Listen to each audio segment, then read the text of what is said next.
Les oliviers sont en fleurs. Nous sommes autour du 7-10 juin en Provence. L'olivier est réputé pour avoir un pollen anémophile, c'est-à-dire transporté par le vent.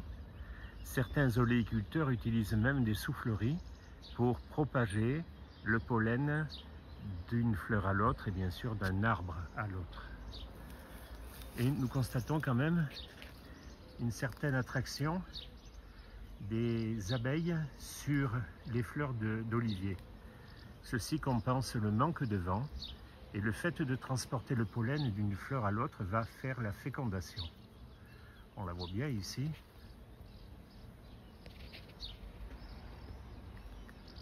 Un pollen qui n'a absolument pas la couleur de la fleur et que l'on peut repérer quand nous sommes devant la ruche avec le retour des butinaises.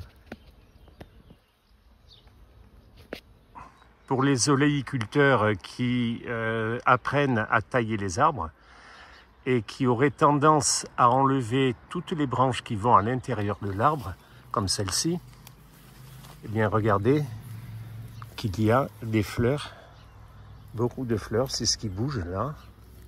Même chose pour la branche qui vient d'en face.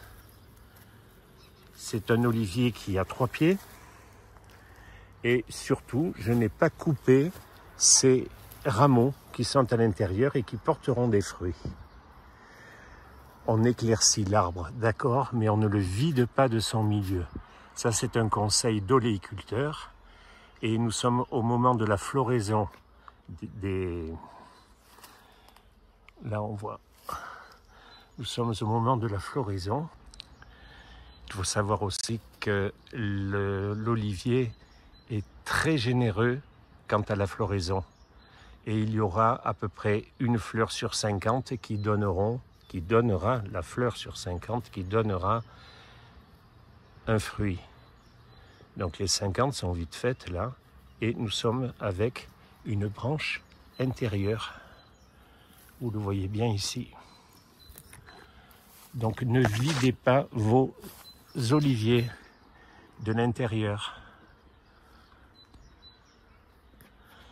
Il y a le problème de l'œil de paon. Beaucoup de gens s'inquiètent de ceci. Voilà, des fleurs qui tombent déjà. La floraison des oliviers est très rapide et nous avons les pétales qui tombent déjà.